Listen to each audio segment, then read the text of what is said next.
Information overload कहते हैं इसको, इंफॉर्मेशन ओवरलोड हो रहा है। साथ में जो बच्चे बहुत ज़्यादा फ़ोन देखते हैं उन बच्चों की सोशल स्किल्स कमज़ोर हो जाती है। बाकी बच्चों के साथ खेलना, घुलना मिलना और सामाजिक जो दक्षता है सोशल इंटरेक्शन में, वो उनकी कम हो जाती है। साथ में ऐसे बच्चों का देखा गया है कि उनका कॉन्फिडेंस कम हो जाता है। अच्छा। और वो जल्दी से चिड़चिड़े हो जाते हैं। ऐसे बच्चों की नींद डिस्टर्ब होने लगती है, नींद की क्वालिटी बिगड़ जाती है। और बहुत बार हमने देखा है कि उनका इमोशनल जो भावनात्मक कंट्रोल है, जो भावनाओं पे अपने को कंट्रोल करने की ज़रूरत है, सेल्फ कंट्रोल है, वो उनका खराब हो जाता है। और ऐसे में अगर उनको एकदम से फ़ोन छीना जाए, उनसे लिया जाए, तो वो इमोशनली बहुत रिएक्ट करते हैं। इसके साथ देखा गया है कि वो एकेडमिक प्रोक्रेस्टिनेशन होता है। पढ़ाई का है, कल थोड़ी देर में कर लेता हूँ, पहले ये देख लेता हूँ फिर कर लूँगा, थोड़ी देर पहले ये कर लेता हूँ फिर देख लूँगा। ऐसे में उनकी जो पढ़ाई में उनका जो फ्लो है, एकेडमिक्स हैं, उसमें भी वो पीछे रहने लगते हैं। और इसके साथ में ये देखा गया है कि ऐसे बच्चों में एंग्जाइटी, डिप्रेशन या ओसीडी जैसी बीमारियां, इस तरह की बीमारियां ऐसे बच्चों में ज़्यादा देखी गई है। क्योंकि एक प्रॉब्लम क्या होती है कि उनको हमेशा अपने ब्रेन को एक्टिवेट करना, स्टिमुलेट करके रखने की आदत है, स्टिमुलेट करते रहते हैं। तो वो अपने मन चाहा कंटेंट देखते हैं, तो बच्चों को बोरियत जल्दी होती है। और बॉर्डम, आजकल बच्चे कहते हैं मैं तो बोर हो रहा हूँ, मुझे फ़ोन चाहिए। तो ऐसी स्थिति में ऐसे बच्चों को एंग्जाइटी, डिप्रेशन, सेल्फ कंट्रोल, ऐसी समस्याएं बच्चों को काफ़ी आने लगी है। जी जी, बहुत विस्तार से डॉक्टर साहब आपने बताया कि किस तरह से ये जो दुनिया है ये प्रभावित कर रही है हमें फिजिकल लेवल पे, मेंटल लेवल पर, इमोशनल लेवल पर भी आपने बताया, रिलेशनशिप्स लेवल पे। तो बहुत सारी बातें हैं नीड है और उसकी बेनिफिट्स पे। और हमारे साथ हमारे रेडियो डॉक्टर हैं डॉक्टर लोकेश कुमार शेखावत। आप प्रोफेसर हैं department of psychiatry, doctor RML hospital में। और जैसा मैंने कार्यक्रम के आरंभ में बताया, हमारे साथ एक युवा प्रतिनिधि भी है। आज के युवाओं में ज़्यादा ये समस्या है, जैसा डॉक्टर साहब ने बताया कि युवा बहुत तेज़ी से डिजिटल एरिना में घूम रहे हैं आजकल। तो हम जानेंगे, पहले तो मैं इंट्रोडक्शन करा दूं। हमारे साथ हैं परिधि मित्तल। आप एक कंप्यूटर इंजीनियर हैं और एक रिनाउंड IT कंपनी से आप जुड़ी हैं, वहाँ काम कर रही हैं, कई सालों से आप वहाँ सर्विसेज दे रही हैं। मैं आपसे ये जानना चाहूँगी, स्वागत है परिधि आपका कार्यक्रम में रेडियो डॉक्टर में। नमस्कार। मैं सबसे पहले आपसे यही जानना चाहूँगी कि हमारे वो युवा साथी जो कार्यक्रम में हमारे साथ आज जुड़े हैं, वो इस कार्यक्रम में से बहुत कुछ सीखें, ये हम उम्मीद करते हैं। तो आप क्योंकि कंप्यूटर इंजीनियर हैं, डिजिटल प्लेटफॉर्म्स में जुड़ी हुई हैं, आप जो आपका काम है वो भी इससे रिलेटेड है, तो क्या आपका शेड्यूल रहता है, किस तरह से आपका जीवन एक चलता है, वो मैं थोड़ा सा जानना चाहूँगी। क्योंकि एक IT में जब आप काम करते हो तो ये कहा जाता है कि इससे तो बचना बहुत मुश्किल है। टैबलेट्स हैं, फ़ोन है, स्मार्टफोन या लैपटॉप, ये उनकी दुनिया है। तो आप कितना यूज़ करती हैं अपने काम के लिए और अलग से? बिल्कुल, एक IT प्रोफेशनल के रूप में मेरी ज़िंदगी का काफ़ी टाइम डिजिटल प्लेटफॉर्म्स पर ही निर्भर है। और स्पेशली अब हाइब्रिड कल्चर के तहत आप देखेंगे कि पहले तो काफ़ी ज़्यादा सोशल इंटरेक्शन रहता था। हम ऑफिस जाते थे, लोगों से बात करते थे, इंटरैक्ट करते थे, ब्रेक्स पे जाते थे, चाय ब्रेक्स पे जाते थे। जब वो धीरे धीरे कम हो रहा है, अब लैपटॉप हमेशा हमारे सामने रहता है। तो आप उठते हैं, आप सोचते हैं चलो मैं 1-2 ईमेल चेक कर लेता हूँ, उसके बाद मैं ब्रेकफास्ट करूँगा, 1-2 मीटिंग्स ले लेता हूँ, फिर आगे का कुछ काम करूँगा। तो आपकी वर्क लाइफ बैलेंस जो एक वो था, वो ब्लर हो गई है, उसके बीच में लाइंस। और आप ज़्यादा से ज़्यादा टाइम जो है अपने डिजिटल प्लेटफॉर्म्स में टीम्स मीटिंग्स ले रहे हैं, आप कोई ईमेल पे रिप्लाई कर रहे हैं। और अब छोटी छोटी कॉन्वर्सेशंस के लिए भी जब आप बस किसी के डेस्क पे जाके आप बैठ के बात कर सकते थे, अब उसके लिए भी आपको एक मीटिंग शेड्यूल करनी पड़ी है। तो इसके वजह से बहुत ज़्यादा जो है अब तो डिपेंडेंसी भी बढ़ गई है और बहुत ज़्यादा स्क्रीन टाइम बढ़ गया है। कोई ऐसा नहीं है कि आप जो है सिर्फ ऑफिस के टाइम पे ही काम कर रहे हैं फिर वापस आके आपका काम ख़त्म हो गया, नहीं। अब आके भी लोग अपने ईमेल चेक कर रहे हैं, आके भी काम कर रहे हैं और वो लाइंस बहुत ही ब्लर हो गई हैं। ये बहुत इंपॉर्टेंट बात आपने बोली परिधि कि लाइंस ब्लर हो गई हैं, और ये लाइंस ब्लर ना हो ये बहुत ज़रूरी है। डॉक्टर साहब भी बता रहे हैं कि एक दुनिया है जो हमें अपनी एक बनानी है कि हमारे किस तरह से वो हमारे फ़ायदे के लिए हो, वो नुकसान के लिए ना हो। हमारे एक कॉलर इस बीच हमारे साथ जुड़ गए हैं, आइए पहले इनसे बात कर लेते हैं। हेलो जी, नमस्ते। जी नमस्कार जी, हम योगेश जांगड़े बोल रहे हैं बेमेतरा छत्तीसगढ़ से। जी जी, बताइए क्या पूछना है डॉक्टर साहब से? हम जैसे सबसे ज्यादा मोबाइल यूज करते हैं और मोबाइल में ज्यादातर सोशल मीडिया का उपयोग करते हैं, तो हम ये जानना चाहेंगे कि क्या जो सोशल एप्स जो होते हैं जिनसे हमारा जुड़ाव होता है, उन्हें कुछ दिनों के लिए या कुछ समय के लिए हटा देना भी क्या इस डेली डिटॉक्स के अंतर्गत आता है, और ये किस तरह से फायदेमंद हो सकता है? जी डॉक्टर साहब बता रहे हैं आपको। ठीक है, ऐसा है योगेश जी कि जो आपने कहा है बहुत अच्छा सवाल है। सबसे पहले अगर आपको लगता है कि मैं कुछ ज़्यादा यूज़ कर रहा हूँ सोशल मीडिया को, तो सबसे पहले उनके नोटिफिकेशंस को बंद कर दीजिए, क्योंकि जो नोटिफिकेशंस हैं वो दिन में आपको बार बार रिमाइंड कराते हैं कि फिर देखिए फिर देखिए। तो पहला तो हमें ये कर देना चाहिए। दूसरा, फिर भी अगर आपको लगता है कि ये बहुत मुश्किल हो रहा है इसको कंट्रोल करना, अभी भी मैं नहीं कर पा रहा हूँ, तो उसके लिए टाइम सेट करिए कि मैं इतने समय ही फेसबुक देखूंगा, इतने टाइम के बाद नहीं देखूंगा। कभी कभी उस टाइम को भी लोग क्रॉस कर जाते हैं। तब जो नेक्स्ट स्टेप आता है वो आता है कि आप एक कंप्लीट ब्रेक भी ले सकते हैं।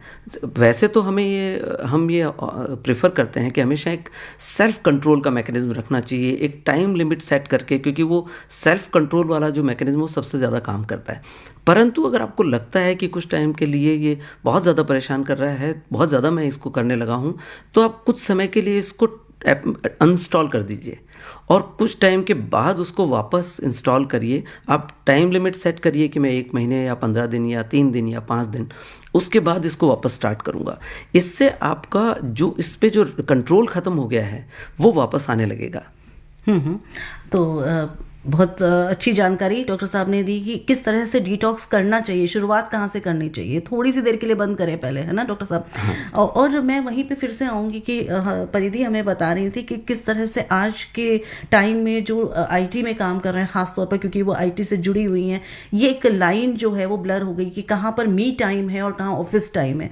वो सब बीच में जुड़ता चला जाता है कि अभी ये कर लूँ, अभी वो कर लूँ, और फिर धीरे धीरे कब आप उसी में ही डूबते जाते हो पता नहीं चलता। तो डॉक्टर साहब, क्या ऐसा भी होता है कि ये एडिक्शन का रूप ले ले? ये एडिक्शन हो जाता है, स्पेशली वो कंटेंट जो ब्रेन के अंदर, जैसे कुछ लोगों को सूट करता है। अभी जो एक जो है वो श्रोता बात कर रहे थे कि जो सोशल मीडिया का, तो सोशल मीडिया या ऐसे कंटेंट जो ब्रेन को हमेशा थोड़ी देर स्टिमुलेट करते हैं, उसकी आदत पड़ने का डर रहता है, जिसको कुछ लोग कभी कभी हम लोग सोशल मीडिया एडिक्शन भी कहते हैं, इंटरनेट एडिक्शन भी कहते हैं। एडिक्शन का सबसे बड़ा क्राइटेरिया ये है कि आदमी रात को इतना फ़ोन यूज़ कर रहा है कि रात को नींद को कॉम्प्रोमाइज़ किया उसने। कई बार देखा होता है कि खाने के लिए भी बैठे हैं, खाना अभी पड़ा है सामने पर फ़ोन चले जा रहा है, उनका कंट्रोल बिल्कुल ख़त्म हो गया है। वो चाहते हैं, वो सोचते हैं कि ये एक मेरे पास नोटिफिकेशन आया है, मैं इसका जवाब दूंगा, या ये चीज़ मैं थोड़ी सी देखता हूँ 5 मिनट, उसके बाद मैं छोड़ दूंगा। पर पता चलता है कि वो 5 मिनट के लिए बैठे थे और 1 घंटे 2 घंटे कब निकल गए उनको पता ही नहीं चला। इस तरह से टाइम का डिसोरिएंटेशन हो जाता है। कभी कभी लोग जब अपना उनका मूड खराब होता है तब उसको यूज़ करने की कोशिश करते हैं, और यूज़ करते हैं तो करते ही जाते हैं, और अगर उसको हटाते हैं तो उनका मूड डिस्टर्ब होने लगता है, उनको चिड़चिड़ापन लगने लगता है, उनको नींद ठीक से नहीं आती है, उनको मतलब ऐसा लगता है कि जैसे बहुत कुछ हमारी ज़िंदगी से चला गया है। ऐसी परिस्थिति जिसमें कि उनको लगता है कि अब इसके बिना रहना मुश्किल हो गया है, हमारा कंट्रोल चला गया है और हमारा मूड इस पर डिपेंडेंट हो गया है, मैं टाइम को कंट्रोल नहीं कर पाता हूँ, कितना निकल जाता है, मेरी बाकी जो डेली फंक्शनिंग है, बाकी जो काम है मेरा, एक्सरसाइज करना, लोगों से मिलना, बात करना, ये सब खत्म हो गया और मैं सोशली आइसोलेट होने लगा हूँ। प्रोडक्टिविटी कम होने लगी है, ऑफिस में काम नहीं कर पा रहे हैं क्योंकि रात को सोए नहीं है ठीक से, तो ऑफिस में उनको दिक्कतें आने लगी है। इसका मतलब है कि उस पर्सन को अब आदत पड़ चुकी है। जी जी। और जब आदत पड़ गई, अगर उसको आइडेंटिफाई वो उसने कर भी लिया, उसने या उसके पेरेंट्स ने या उसके फ्रेंड्स ने या टीचर्स ने, तो किस तरह से उसे एक प्रोफेशनल हेल्प की आवश्यकता होती है, और कब वो जाए? वो कुछ लक्षण होते हैं, या कब सोचे कि अब मुझे प्रोफेशनल हेल्प लेनी पड़ेगी? देखिए, अगर हम बड़ों की बात करें, उनको अगर वो इतना ज़्यादा यूज़ कर रहे हैं कि उनकी डेली फंक्शनिंग गड़बड़ हो रही है, नींद ठीक से नहीं आ रही है, नींद ले नहीं पा रहे हैं, या कभी कभी कुछ लोग जो है ना, जब इस पे डिजिटल यूजेस करते हैं तो वो गेमिंग एडिक्शन में चले जाते हैं, तो उसमें बहुत सारा पैसा भी खराब हो जाता है। ऐसे हमारे पास कई केसेस आए हैं जिनमें कि लोगों ने लाखों रुपए जो है वो गेमिंग पे खर्च कर दिया, और दोबारा करते हैं क्योंकि उनको चेंज करना होता है, उनको कि भी पैसा चला गया है उसको और लेना। ऐसी स्थिति में हमेशा साइकियाट्रिस्ट, मनोचिकित्सक से सलाह लेनी चाहिए। बच्चों में मैं माता पिता को स्पेशली कहना चाहूँगा, कभी कभी क्या होता है कि माता पिता उन पे पनिशमेंट या फोर्सफुली उनका जो है आदत पड़ी हुई आदत को छुड़वाने की कोशिश करते हैं। और ऐसे में जब अगर बच्चे से फ़ोन छीना जाता है या ज़बरदस्ती बंद किया जाता है, उस टाइम पे बच्चे का जो भावनात्मक प्रतिक्रिया है, जो इमोशनल रिएक्शन है, वो कैसा रहता है। अगर वो उसमें बहुत ज़्यादा डिस्टर्ब हो गया है, इनफैक्ट कभी वो एग्रेसिव हो गया है, या तो खुद को नुकसान कर रहा है या अपने पेरेंट्स को नुकसान करने की कोशिश कर रहा है, वर्बली एग्रेसिव हो गया है, फिजिकली एग्रेसिव हो गया है, ये एक बहुत बड़ा इंडिकेशन है कि ये बच्चा अब आदत पड़ गई है। ऐसी परिस्थिति में माता पिता को कोशिश नहीं करनी चाहिए कि वो उसको छुड़वाएं, क्योंकि ऐसी परिस्थिति में एक मनोचिकित्सक से सलाह लेकर ही ऐसा किया जा सकता है। मुझे एक वाकया याद आता है, हमारे यहाँ एक बच्चा आया था 12-13 साल का। उस बच्चे ने कहा कि अगर मुझे पापा फ़ोन नहीं दिलाएंगे तो आज मैं सुसाइड कर लूँगा। तो एडिक्शन की स्थिति इतनी गंभीर हो जाती है कि अगर फ़ोन नहीं मिला, उनको लगता है कि ये मेरी दुनिया है, और अगर ये चला गया तो मेरी दुनिया ख़त्म हो गई, फिर दुनिया जीने का कोई मतलब नहीं रहा। जब परिस्थिति इतनी गंभीर हो जाती है तो मनोचिकित्सक से ज़रूर सलाह लेनी चाहिए। बिल्कुल बिल्कुल, और ये बहुत ज़रूरी है। देखिए, एक मैसेज भी डॉक्टर साहब हमारे पास आया है। ये लिखा है, लिखने वाले का नाम मुझे अभी मिलेगा, जम्मू से लिख रहे हैं रोहित। हेलो डॉक्टर साहब and Shalini ma'am, my kid who is 3 years old, he got addicted to cartoons on TV and due to that he got into virtual autism. और इन्होंने लिखा है, although this his therapy is going on but results are very slow, what should we do to speed up his recovery? His mother is really worried. तो बिल्कुल worry होने की तो बात है कि इस तरह का भी ऑटिज्म आ रहा है, वर्चुअल ऑटिज्म। डॉक्टर साहब, जो क्या हुआ है कि जो फैमिलीज़ हैं वो न्यूक्लियर फैमिलीज़ हो गई हैं। बच्चा एक है या 2 बच्चे हैं, सबसे बड़ा बच्चा होता है तो वो अकेला ही रहता है घर में। और परिवार में क्या होता है, माता पिता उनको खाना खिलाने के उद्देश्य से या कन्वीनियंस के पर्पज़ से, कि उनको किसी से बात करनी है या उनको अपना ऑफिस का काम करना है, दोनों वर्किंग पेरेंट्स हैं, तो बच्चे को फ़ोन दे देते हैं कि वो फ़ोन देखता रहता है। अब ऐसा करने से क्या होता है कि बच्चे का डेवलपमेंट हो रहा है, ब्रेन डेवलप हो रहा है। उस डेवलपिंग ब्रेन के में सोशल स्किल्स के लिए भी एक एरिया है, सोशल स्किल्स डेवलप होती है। अब बच्चा अगर फ़ोन पर ही लगा रहेगा, बाकी लोगों से इंटरेक्शन ही नहीं करेगा, तो उसकी सोशल स्किल्स डेवलप नहीं होती, जिससे उसकी सोशल स्किल डेफिसिट हो जाती है। ऐसी स्थिति को आजकल हम वर्चुअल ऑटिज्म कहते हैं। उन बच्चों में ज़्यादा संभावना होती है जिसमें कि ऑटिज्म ऑलरेडी होता है, थोड़ा बहुत ऑटिज्म, अगर माइल्ड ऑटिज्म या सब नॉर्मल सब क्लिनिकल ऑटिज्म है, पर उसको बहुत ज़्यादा फ़ोन यूज़ करने का मौका मिल गया, तो फिर वो it looks like a virtual autism. अच्छा, ऐसी परिस्थिति में सबसे महत्वपूर्ण बात है कि बच्चे के साथ पेरेंट्स को इंटरेक्ट करना चाहिए और बाकी बच्चों के साथ इंटरेक्शन करवाना चाहिए।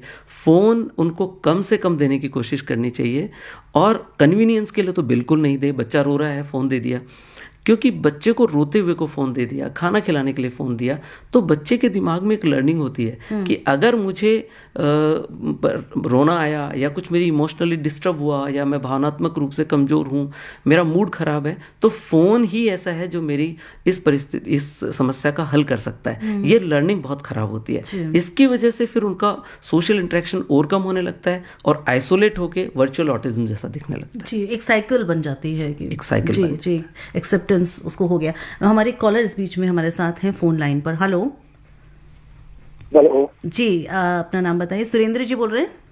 मैडम नमस्ते। जी जी नमस्कार, बताइए कहाँ से बोल रहे हैं आप? मैं सुरेंद्र सिंह बोल रहा हूँ जी, मेरे से। जी जी बताइए, क्या पूछना है डॉक्टर साहब? मेरे को अंग्रेजी तो आती नहीं है मैडम, और डॉक्टर साहब को भी नमस्कार। नमस्कार। मैं ये कह रहा हूँ, जैसे प्रोग्राम चल रहा है 2-3 महीने से मैं भी सुन रहा हूँ, तो मैं FM पे सुनता हूँ मैडम।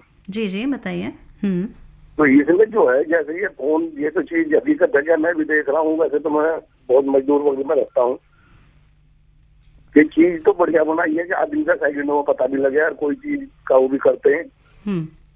लेकिन जिस तरह से हमारी जनरेशन जो बर्बादी की तरफ जा रही है, लड़के लड़कियां, जैसे अभी गाना भी आपने चलाया था, डॉक्टर साहब भी बता रहे थे। जी सुरेंद्र जी, हम आज इसी पे बात कर रहे हैं। हमारे लिए भी एक चिंता का विषय है कि हमारी जो युवा पीढ़ी है वो किस तरह से डिजिटल दुनिया में जा रही है, और हम डिटॉक्स की बात कर रहे हैं आज, जो कितनी आवश्यक है। तो आप कार्यक्रम सुनिए, और बहुत अच्छा लग रहा है मुझे कि आप इस कार्यक्रम में जुड़े हुए हैं हमारे साथ। अंत तक कार्यक्रम में ज़रूर रहिएगा। और डॉक्टर लोकेश और परिधि हमारे साथ हैं। हमारे पास मैसेजेस भी आ रहे हैं और बहुत सारे हमारे श्रोता जुड़ रहे हैं। तो धन्यवाद, आपने हमें कॉल किया। डॉक्टर साहब, आपने इसकी बात की कि किस तरह से रिलेशनशिप्स को ये प्रभावित कर रही है, तो मैं ये जानना चाहूँगी कि किस तरह से पेरेंट्स का या टीचर्स का या वेल विशर्स का रोल होता है, अगर आप बात करें डिजिटल डिटॉक्स में। देखिए, सबसे पहले तो जैसे माता पिता हमेशा पहले बच्चों की पढ़ाई कितनी चल रही है, खाना क्या खाया है, इस बारे में ध्यान रखा करते थे। मैं कहता हूँ कि माता पिता को अब एक और चीज़ जोड़ लेनी चाहिए, डिजिटल अवेयरनेस, कि बच्चा कितना फ़ोन देख रहा है, क्या देख रहा है, किस तरह के गेम्स देख रहा है, ये बहुत जानना उनके लिए ज़रूरी है। क्योंकि कुछ ऐसे गेम्स हैं जो एडिक्टिव हैं और वो बनाए ही इसलिए गए हैं क्योंकि वो एंगेज किया जाए बच्चे को, ताकि ज़्यादा से ज़्यादा वो उसको देखे और ज़्यादा से ज़्यादा उस गेम को खेले। जैसे कुछ गेम्स एक्शन गेम्स होते हैं, कुछ एडवेंचर गेम्स होते हैं, कुछ सिमुलेशन गेम्स होते हैं, कुछ शूटिंग गेम्स होते हैं, जिनमें बच्चा बहुत ज़्यादा इन्वॉल्व होता है। तो जब पेरेंट्स को लगे कि ये बच्चा जो है उस गेम के बारे में ज़्यादा बात कर रहा है, और स्कूल में टीचर्स को लगे कि ये बच्चा थोड़ा आइसोलेट रहने लगा है, अलग अलग रहता है और बच्चों से, बाकी बच्चों से भी बात करता है, तो गेम्स के बारे में बात करता है कि मैंने ये कर लिया, मैंने वो कर लिया, तुम भी ऐसा करो। तो इसका मतलब है कि वो बच्चे के दिमाग में ज़्यादातर समय एक ही चीज़ घूम रही है, गेम। तो वो उसकी आदत होने की संभावना बढ़ रही है। और ऐसे कंडीशन में पेरेंट्स को इमीडिएटली ध्यान रखना चाहिए कि ये हमें जो एडिक्शन वाला की तरफ जा रहा है बच्चा, हमें ध्यान रखना है। स्क्रीन टाइम के ऊपर बहुत ध्यान रखना चाहिए। बच्चों के स्क्रीन टाइम जो है वो हालांकि कोई स्टैंडर्ड प्रैक्टिस नहीं है, पर कहा जाता है कि 3 से 6 साल के बच्चों को एक घंटे से ज़्यादा फ़ोन नहीं देखना चाहिए, 6 से 12 साल के बच्चों को 2 घंटे से ज़्यादा फ़ोन नहीं देखना चाहिए, एडल्ट को 4 घंटे से ज़्यादा फ़ोन नहीं देखना चाहिए। ये टाइम लिमिट उन्होंने सेट किया है, पर फिर भी जितना कम किया जा सकता है करना चाहिए। माता पिता को जब भी लगे कि फ़ोन बच्चे से छीनने पर बच्चे का भावनात्मक प्रतिक्रिया अनएक्सपेक्टेड है, तो उन्हें डेफिनेटली समझ लेना चाहिए कि बच्चा उसकी आदत पड़ रही है। उसको कभी कभी बीच बीच में ब्रेक देना ही चाहिए कि आज फ़ोन नहीं देखना है, आज हम ऐसे ही बोर होंगे। वो भी एक बहुत ज़रूरी है। जी, हमारे एक कॉलर हमारे साथ जुड़ गए हैं, इंद्रपाल जी हैं हमारे साथ कालका से। नमस्कार इंद्रपाल जी। रविंद्रकांत मैडम जी। जी, कौन बोल रहे हैं? रविंद्रकांत कालका। जी, अच्छा रविंद्रकांत जी, बहुत बहुत स्वागत है आपका कार्यक्रम में। बताइए क्या पूछना है डॉक्टर साहब से। आज हम डिजिटल डिटॉक्स पर बात कर रहे हैं। आदरणीय शालिनी मित्तल जी बोल रहे हैं? जी, बोल रही हूँ। नमस्कार आदरणीय शालिनी मित्तल जी। नमस्कार। और कोई नमस्कार जी। नमस्कार जी। अभी डॉक्टर साहब ने जो पहले प्रश्न उठाया था जी, वही सेम मेरे साथ होता है। मुझे पता ही लगता रात को कब सुबह होगी, नींद मोबाइल छोड़ने का दिल ही नहीं करता। घर वाले बहुत परेशान हो जाते हैं, मुझे गुस्सा भी बहुत आता है, वो छुड़ाते हैं। प्लीज मेरा मार्गदर्शन करें कि कैसे पीछा छुड़ाया जाए। जी, पहली बात तो मैं इनको बधाई देना चाहूंगी कि इनको पता है कि कहाँ इनको समस्या है और ये मदद भी मांग रहे हैं, तो इनकी मदद कीजिए प्लीज। ऐसा है कि इसमें सबसे पहले तो आप ये पता लगाइए कि मैं कौन सी चीज़ों को ज़्यादा देख रहा हूँ। जैसे अगर कोई पार्टिकुलर ऐप है, कोई सोशल मीडिया का ऐप है जिसको आप बहुत ज़्यादा देख रहे हैं, तो उसके आप ये प्लान करिए कि उसको आप कुछ टाइम के लिए हटा दें तो बहुत बेहतर है। अगर आप उसको अनइंस्टॉल नहीं कर सकते हैं कुछ समय के लिए, तो उसके लिए टाइम लिमिट सेट करिए कि रात को एक अलार्म लगाइए आप, कि रात को जब 10:30 हो जाएंगे एक अलार्म लगाता हूँ कि तब मुझे ये फेसबुक जो है बंद करने का समय आ गया है, या इंस्टा या कोई सोशल मीडिया कोई ऐप जो है उसको बंद करने का समय आ गया। बेहतर रहता है कि हम खाने के समय, सोने के समय, बेडरूम में फ़ोन को यूज़ ना करें। ये सबसे बेहतर स्ट्रेटजी है। पर फिर भी नहीं कर सकते हैं तो आप अपना टाइम लिमिट सेट करिए कि मुझे इतनी देर ही देखना है, और वहाँ पे रिमाइंडर लगाइए ताकि ये आप इसको बंद कर सकें। अगर फिर भी बंद नहीं होता है, इसका मतलब है कि हमें बेड टाइम पे इसको बंद ही करना पड़ेगा, इसके बिना और कोई रास्ता नहीं। जी नमस्कार, गौतम जी बताइए। मेरठ से बोल रहा हूँ। जी गौतम जी बताइए। मेरा कहना है कि हम अपने फोन खोल के रखते हैं और हमारे जो बच्चे हैं अपने फोन को लॉक करते हैं, और हम जब कहते हैं तो मुस्कुरा देते हैं। तो कई बार लगता है कि वो कुछ गलत कर रहे हैं और कई बार लगता है कि उनकी प्राइवेसी भंग हो रही है। तो इस समस्या से कैसे निजात करें, कृपया विस्तार से बताएं। चलिए डॉक्टर साहब बता रहे हैं आपको। देखिए, ये बात एक थोड़ा डिलेमा ज़रूर है, पर हमें उनके समय वो कितना यूज़ कर रहे हैं। अगर बच्चा बड़ा है, 18 साल से बड़ा है, तो हमें बहुत ज़्यादा उनके उसमें तो प्राइवेसी तो नहीं डिस्टर्ब करना चाहिए, पर हमें ये देखना है कि वो कितना समय यूज़ कर रहे हैं। अगर आपको लगता है कि समय बहुत ज़्यादा है, इसका मतलब है कि हमें उससे बैठकर बात करने की ज़रूरत है कि हमें लगता है कि फ़ोन बहुत ज़्यादा यूज़ कर रहे हो और हमें एक स्टॉक रखना है कि कितने घंटे लगभग वो यूज़ कर रहा है, और उसको एक ही बात कहनी है कि हमें कुछ नहीं चाहिए, हमें एक मॉनिटरिंग ऐप तुम्हारे फ़ोन में तुम डाउनलोड करो, जिससे ये पता, बहुत सारे मॉनिटरिंग ऐप्स आते हैं जो स्क्रीन टाइम को बताते हैं कि कितना स्क्रीन टाइम बच्चा यूज़ कर रहा है।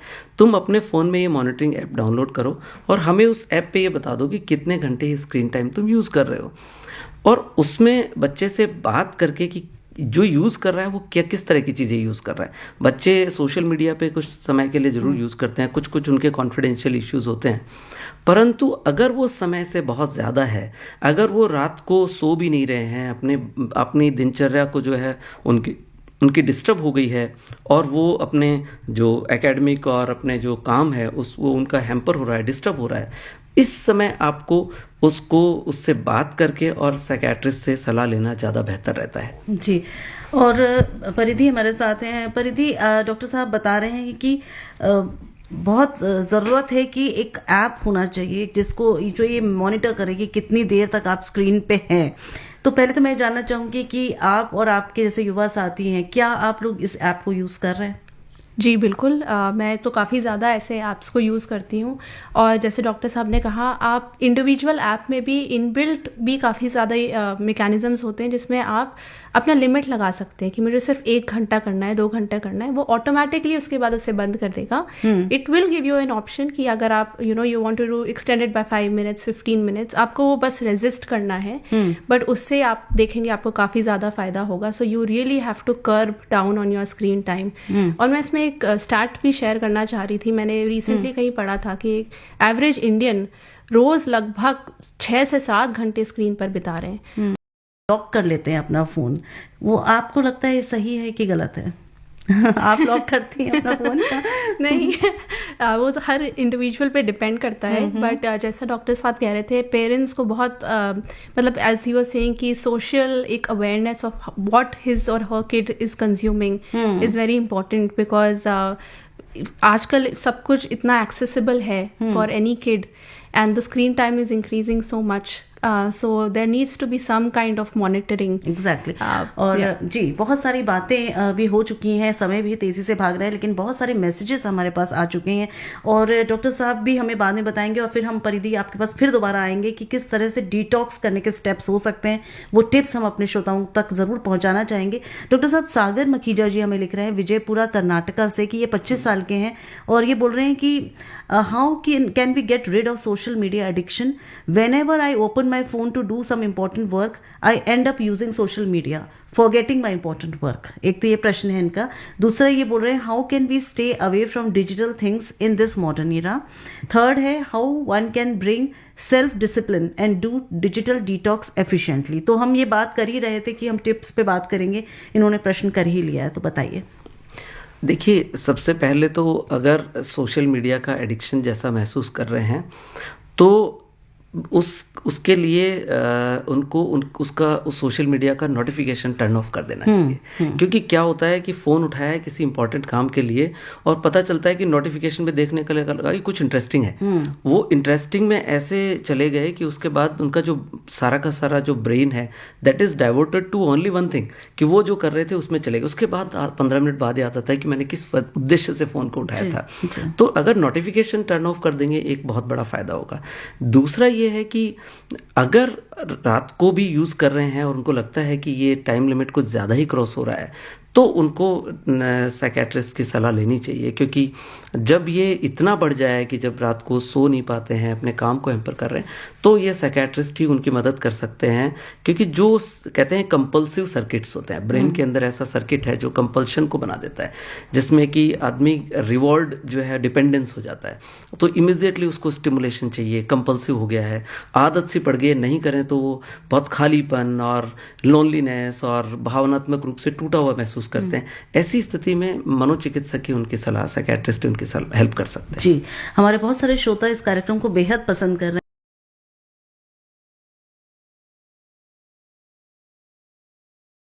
गुवाहाटी से। You are broadcasting a very nice program, it is very useful subject. बहुत बहुत धन्यवाद हमारे कार्यक्रम में हमारे साथ जुड़ने के लिए। और देवदत्त परसौलिया जी लिख रहे हैं, नमस्कार to all respected team of Rainbow, nice topic, super program, excellent presentation, thank you so much, thank you for being connected. और प्रणाम लिखकर भेज रहे हैं पंडित अनंत कौशल शर्मा जी, आयु 55 वर्ष, शिव लोकपुरी मेरठ से, जो कि मेरे पिताजी हैं। बहुत ध्यान से रेडियो डॉक्टर प्रोग्राम को सुनकर एफएम रेनबो इंडिया की सराहना करते रहते हैं। तो बहुत बहुत धन्यवाद कि आप इस तरह से हमारे कार्यक्रम को सुनते हैं, पसंद करते हैं। और ये कार्यक्रम भी कोशिश करता है कि आपकी जितनी ज़रूरतें हैं स्वास्थ्य से संबंधित, उसकी सही जानकारी आप तक पहुंचा सके। ये हमें प्रश्न लिखा है राजेश कुमार चौहान जी ने जलंधर से। आजकल बच्चों को स्कूल होमवर्क मोबाइल पर भेजा जाता है और स्कूल के नोटिस और अन्य काम भी मोबाइल पर आते हैं। यूट्यूब पर कुछ पढ़ाई के लिए हेल्प ली जाती है, इसका क्या सॉल्यूशन हो सकता है? देखिए, ये मैं मतलब अब फिर भी अभी सलाह लोगों को यही देता हूँ कि बच्चों का होमवर्क हो सकता है फ़ोन पे आ जाए, पर जितना संभव हो बच्चों को हमें बुक पढ़ने के लिए प्रेरित करना चाहिए। और क्योंकि जो किताबें हैं उनसे पढ़ने के और उनको उस इन्फॉर्मेशन को प्रोसेस करना, ब्रेन के अंदर उसको समझना बहुत ही ज़्यादा महत्वपूर्ण है, बजाय कि हम यूट्यूब से कुछ वीडियोस देख रहे हैं और उससे लर्न कर रहे हैं। प्रॉब्लम बच्चों के साथ क्या है कि वो हो सकता है कि कहते हो कि मैं यूट्यूब पे ये वीडियो देख रहा हूँ, पहले तो उन बच्चों को ये नहीं पता होता कि कौन सा सही वीडियो है जो उनके लिए उनके सब्जेक्ट से संबंधित है। दूसरी प्रॉब्लम ये आती है कि कोई न कोई उस टाइम पे नोटिफिकेशन आके उन बच्चों को, क्योंकि बच्चे और भी बहुत सारी चीजें देखते हैं, तो इसीलिए आप बोल रहे हैं नोटिफिकेशन बंद रखें। तो नोटिफिकेशन आता है, वो डिस्ट्रैक्ट हो जाते हैं। पता चलता है कि बच्चे को वीडियो देखना था एक पार्टिकुलर क्लास का और देख रहा है वो कुछ और है कुछ टाइम बाद में, और ये अक्सर देखा जाता है। इसलिए मेरी सलाह हमेशा बच्चों के लिए, माता पिता के लिए है कि बच्चों को किताब पढ़ने के लिए प्रेरित करें, यूट्यूब पर वीडियो देखने की बजाय। जब तक जरूरी ना हो वो बताया जाए कि ये वाला जो यूट्यूब वीडियो है ये आपको इतनी देर के लिए देखना है, उसके बाद इस फोन को हमें बंद करना है और फिर पढ़ाई करनी है। जी, हमारे एक लिसनर हमारे साथ जुड़ गए हैं, योगराज जी हैं हमारे साथ। हेलो। हाँ जी, नमस्ते मैडम जी, और डॉक्टर साहब को भी नमस्ते। नमस्कार जी। जी, प्रश्न मैं पूछना चाहता हूँ डॉक्टर साहब, जैसे लैंडलाइन फोन थे तो तब ये दिक्कत नहीं होती थी, अब किसी को भी देखते हैं या तो कान में लगा के रखते हैं फोन, और रात हो या दिन हो यही फोन चलता रहता है। और हम भी शौकीन है रेडियो के, मैं 36 साल से आकाशवाणी दिल्ली के इंद्रप्रस्थ चैनल से जुड़ा हुआ हूँ। शौक सबको होता है, लेकिन अब क्या हो गया कि सभी मतलब ये लगा लो, कान में देखो, बस में देखो, मेट्रो में देखो, कहीं भी देखो, फोन ही फोन, बाकी और कोई काम नहीं। जी ये बात आपकी, इस बात से हम सहमत हैं, और हम ये इसलिए कहते हैं कि फ़ोन कम यूज़ करके, बाकी जैसे पहले होता था बसेस में, मेट्रोज में बातें करने लग जाते थे और कुछ न कुछ सामाजिक मुद्दे भी डिस्कस करते थे, तो ये सब चीज़ें करना ज़्यादा ज़रूरी है बजाय कि फ़ोन बहुत ज़्यादा यूज़ करें। बिल्कुल। और देखिए, ये हमें एक मैसेज लिखकर भेजा है, जैसे हम बात कर रहे हैं कि युवाओं में बहुत ज़्यादा इसका चलन है, और ख़ासतौर पर परिधि आज इसमें हमने इन्वाइट किया है क्योंकि युवा पार्टिसिपेशन हमें चाहिए था इस कार्यक्रम में। बट इस केस में she does not listen to digital addictions problems. तो इतना एडिक्शन हो चुका है कि वो आपस में भी बातचीत नहीं हो रही, तो ये सीनियर्स भी अफेक्ट हो रहे हैं डॉक्टर साहब। ऐसे में मैं उनको, अगर श्याम जी को और उनकी धर्मपत्नी को भी ये संदेश देना चाहूँगा कि एक कंसेप्ट होता है जिसको फबिंग कहते हैं। तो उसमें क्या है कि एक आदमी कुछ बोल रहा है दूसरे को, दूसरा आदमी फ़ोन पर कुछ स्क्रॉल कर रहा है। इसका एक तरीका ये है कि उनको कहिए कि खाने की टेबल पर जब हम बैठ के बात करेंगे तब हम फ़ोन अपने पास नहीं रखेंगे, बिना फ़ोन के हम 15 मिनट बात करते हैं। ये बिना फ़ोन के 15 मिनट जो बात करना खाने की टेबल पे, वो भी बहुत बड़ा चेंज उनके बिहेवियर में लेकर आएगा। और उनको बीच बीच में ये कहना है कि जब हम बात करेंगे, जैसे वॉक करने जा रहे हैं, हम बात कर सकते हैं उस समय, खाना खाने के समय थोड़ी देर बैठ के बात कर सकते हैं, खाना खाने के बाद वॉक करने के लिए बात कर सकते हैं।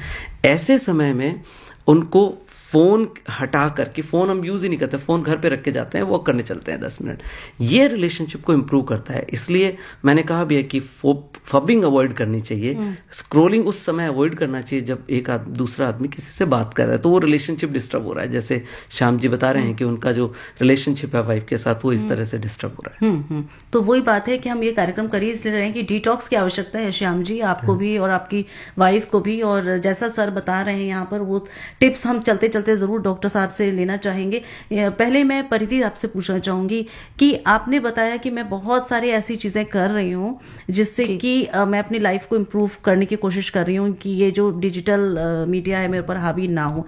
तो मैं ज़रूर चाहूँगी मेरे लिसनर्स को आप बताएं, अपने युवा साथियों को बताएं कि कौन कौन से ऐसे टिप्स हैं जो आपको लगता है प्रैक्टिकल हैं और किए जा सकते हैं और आप कर रही हैं। मैंने कुछ रिसेंटली कुछ टिप्स जो है अपनी लाइफ में इनकॉर्पोरेट करना स्टार्ट किया, क्योंकि मेरा डिजिटल प्रेजेंस बहुत ज़्यादा इंक्रीज़ हो रहा था। तो कुछ ऐसे आसान तरीके हैं जो मैं आपके साथ शेयर करना चाहूँगी। सबसे पहले तो है, सुबह का जो पहला घंटा है वो आप अपने लिए रखें, क्योंकि शुरू के 5 मतलब उठते ही साथ आप 5 मिनट में ही सबसे पहले अपने मोबाइल नोटिफिकेशंस देखते हैं, मैसेजेस का रिप्लाई करते हैं। तो ये पहला घंटा सिर्फ आपके लिए होना चाहिए, आपके मोबाइल के लिए नहीं। उसके जगह आप जो है स्ट्रेचिंग करिए या बाहर वॉक करिए, सनलाइट लीजिए, अगर आपके पेट्स हैं उनके साथ खेलिए। तो वो 1 hour if it is dedicated to you, that itself will make a lot of difference. Then दूसरा ये भी है, जैसे डॉक्टर जी कह रहे थे कि आप सोशल मीडिया का समय तय कर लीजिए कि मैं 2 बार देखूंगा, 3 बार देखूंगा, इतने टाइम के लिए देखूंगा, और उससे आपका एक डिसिप्लिन आएगा इस चीज़ में। ये मैंने धीरे धीरे अब करना स्टार्ट किया है। तीसरा ये भी है, जैसे डॉक्टर साहब कह रहे थे कि दिन में कम से कम एक meal, be it lunch, be it dinner, be it breakfast, आप अपनी फैमिली के साथ करिए। और आप ये मंत्रा बना लीजिए कि there will be no phones, there will be no TV भी नहीं है। आप स्क्रीन टाइम, एक स्क्रीन सनसेट या सोशल मीडिया सनसेट की तरफ जाइए, जिसके बाद आपको स्क्रीन टाइम नहीं करना है। रात को सोने से 1 घंटे पहले एटलीस्ट आप अपना फ़ोन किसी और रूम में रख दीजिए। इससे आप देखेंगे आपके स्लीप पैटर्न भी काफ़ी इम्प्रूव होगा और आप सुबह उठेंगे तो यू विल फील फ्रेश। और 5वां आप ये कर सकते हैं कि एवरी वीकेंड, इधर सैटरडे और संडे, आप हाफ डे अगेन अपना फ़ोन कहीं छोड़ आइए और हाफ डे जो है कंप्लीट डिजिटल डिटॉक्स करिए। आप अपने फ्रेंड्स के साथ जाइए, फैमिली के साथ जाइए। आपको पिकनिक करना पसंद है, पेंटिंग करना पसंद है, आप वो करिए। और इससे आपकी हॉबीज़ भी डेवलप होंगी। आप कुछ नई एक्टिविटीज़ या कुछ क्लासेस ज्वाइन करें और इससे अगेन आप सोशल डिटॉक्स कर सकते हैं। और एक चीज़ जो मैं काफ़ी टाइम से करती आ रही हूँ, एक क्विक टिप है कि आप 3 to 4 रेडियो डॉक्टर सुने एवरी डे। इसमें मैं अपने अगेन मेरी कैट है उसके साथ में खेलती हूँ या अपने पेड़ों को पानी डालती हूँ, फ़ोन साइड में रख लेती हूँ और अपने रेडियो सेट पे मैं रेडियो डॉक्टर सुन रही हूँ। अरे वाह, तो बहुत मुझे अच्छा लगा जानकर कि हमारे कुछ युवा साथी हैं जो रेडियो डॉक्टर सुन रहे हैं। और मैसेजेस भी हमारे पास आते हैं हमारे युवा साथियों के कि वो रेडियो डॉक्टर को पसंद कर रहे हैं। अभी कुछ मैसेजेस आए हैं कि उनके फादर सुन रहे हैं, पसंद कर रहे हैं। तो बहुत अच्छा लगता है, क्योंकि रेडियो एक ऐसा माध्यम है जहाँ पर आपको क्रिएटिविटी ये हैम्पर नहीं करता है, बल्कि क्रिएटिविटी इन्हेंस करता है। तो आप रेडियो सुन सकते हैं। और जैसा परिधि ने कहा, 3 से 4 रेडियो डॉक्टर तो ज़रूर ही सुनिए, क्योंकि इसमें इंफॉर्मेशन का भरमार हम लोग कोशिश करते हैं भंडार आप तक पहुंचाने की। डॉक्टर साहब, आप बताएं कि क्या टिप्स होने चाहिए, जैसा परिधि बता रही हैं, तो इसके अलावा कुछ और ऐसे टिप्स होने चाहिए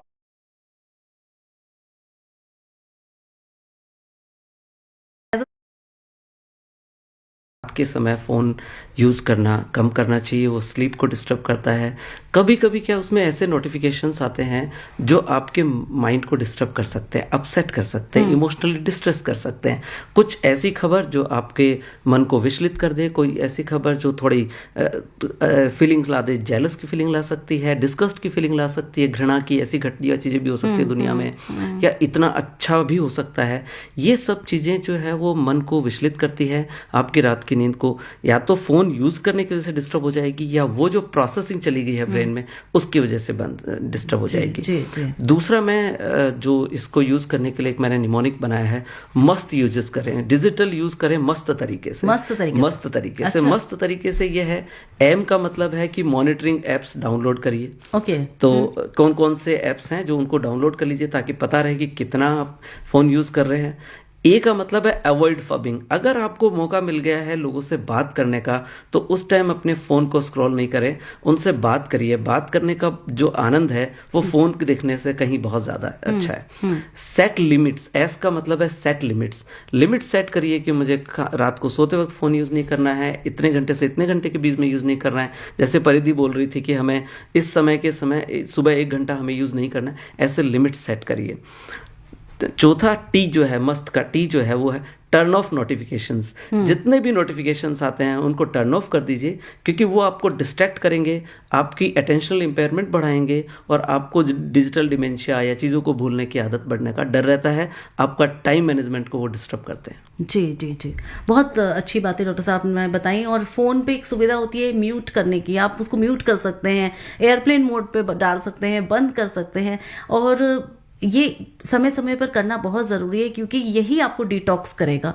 और ये डिटॉक्स बहुत ज़रूरी है, जैसा कि हमारे डॉक्टर साहब ने बताया कि ये डिजिटल डिटॉक्स जो है अगर हम नहीं करेंगे तो ये बहुत एक बड़ी समस्या की तरह, स्वास्थ्य समस्या की तरह बढ़ सकता है। देखिए, ये समस्या सिर्फ अब अर्बन एरियाज़ में नहीं है, गाँव तक पहुँच गई है। विक्रम कंडाई बऊ गाँव गुटिया से लिख रहे हैं कि सर आज के टाइम पर ये मोबाइल का उपयोग हमारे अगल बगल के गाँव में भी बहुत ज़्यादा हो रहा है, तो अब गाँव भी अछूते नहीं है। तो बिल्कुल कोशिश करनी है हमें कि इसको दूर करें और जो ज़रूरी है वो काम करें।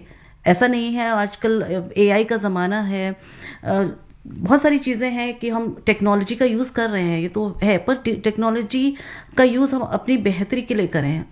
ये मैं मैसेज देना चाहूँगी और डॉक्टर साहब भी यही मैसेज दे रहे हैं। डॉक्टर साहब, ये बताइए कि जब हम डिजिटल डिटॉक्स की बात करते हैं तो कितना ये आवश्यक है और कितने समय तक किया जाना चाहिए? जैसे अभी हमें लोग लिख कर भेज रहे हैं कि हम कोशिश तो करते हैं फिर लौट कर आ जाते हैं। तो जैसे एक दिन आपने कहा 1 घंटा बंद किया, या किसी दिन हमने आधा दिन बंद किया जैसे परिधि ने कहा, लेकिन वो फिर पता चलता है थोड़ी देर बाद फिर। तो ये लौट कर जो आने की टेंडेंसी है, क्या उसको भी ओवरकम किया जा सकता है? बिल्कुल किया जा सकता है। सबसे पहली बात तो यह है कि हमें हमारी हैबिट जो है उसमें आदत में डालना पड़ेगा। आदत में डालना पड़ेगा कि मुझे फ़ोन इतनी, जिसको हम सेल्फ रेगुलेशन स्किल कहते हैं, सेल्फ कंट्रोल स्किल्स कहते हैं, कि सेल्फ रेगुलेशन में क्या है कि मुझे इतने समय तक ही ये चीज़ यूज़ करनी है, इसके बाद नहीं यूज़ करनी है। अगर वो आपकी आदत में पड़ जाएगा तो वापस शिफ्ट नहीं होगा। वरना अगर आप ये सोच लेते हैं कि नहीं मैं करता रहूँगा, चल रहा है ठीक है, देख लेते हैं, कल छुट्टी है, फ़ोन यूज़ ज़्यादा हो जाएगा, सेल्फ रेगुलेशन गड़बड़ हो जाएगा। कल हमें कहीं जाना नहीं है, कुछ नहीं करना है, अभी 2 घंटे बैठे हैं तो हम गाड़ी के अंदर फ़ोन ही यूज़ कर रहे हैं।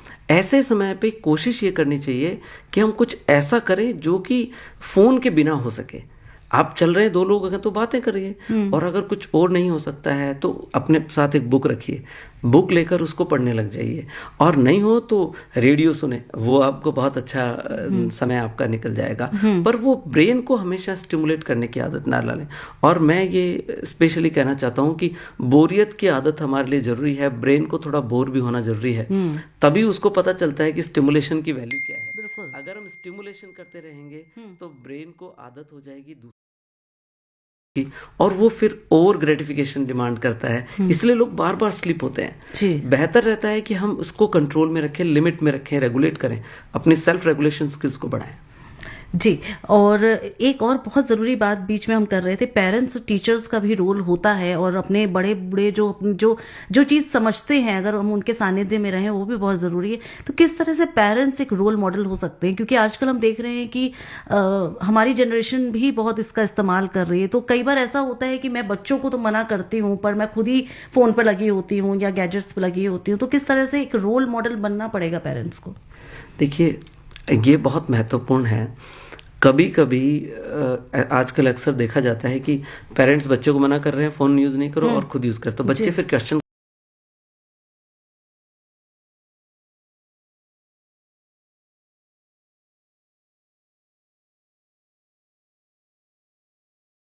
यूज़ किया और तुम क्या यूज़ कर रहे हो, इसमें डिफरेंस देखना है। और डेफिनेटली स्क्रीन टाइम तो हमें कम करना ही करना है। हम जब तक हम कंट्रोल कम नहीं करेंगे, बच्चे ऑब्जर्वेशन से ज़्यादा सीखते हैं बजाय कि वो आपके उपदेशों से। तो हमें उनको ऑब्जर्व करना, उनको रोल मॉडल की तरह बिहेव करना है कि देखो हम इस समय से इस समय फ़ोन यूज़ नहीं करते। तो रात के समय फ़ोन नहीं यूज़ करना बच्चों को सिखाया जाता है, खाने के समय फ़ोन यूज़ नहीं करना बच्चों को सिखाया जाता है। ये ट्रेनिंग जो है बच्चों को शुरू से ही दी जाती है कि हमें फ़ोन का यूजेस कितना करना है और कैसे करना है। बिल्कुल, बहुत सारी बातें आज हमने रेडियो डॉक्टर में की और उम्मीद करते हैं कि आप इस कार्यक्रम को आपने पसंद किया और बहुत सारी नई चीज़ें और किस तरह से डिटॉक्स किया जाना चाहिए उस पर आपको जानकारी मिली। बहुत सारे श्रोता जुड़े, उनको भी धन्यवाद देना चाहूँगी, उन सभी श्रोताओं को जो फ़ोन के ज़रिए मैसेज के ज़रिए हमसे जुड़े। और आज हमारा विषय रहा digital detox, need and benefits. हमारे साथ हमारे स्टूडियो में रहे परिधि मित्तल। आप एक युवा हैं, एक कंप्यूटर इंजीनियर हैं और युवाओं का प्रतिनिधित्व किया आपने। बहुत बहुत धन्यवाद स्टूडियो में आने के लिए परिधि। और हमारे आज के रेडियो डॉक्टर रहे डॉक्टर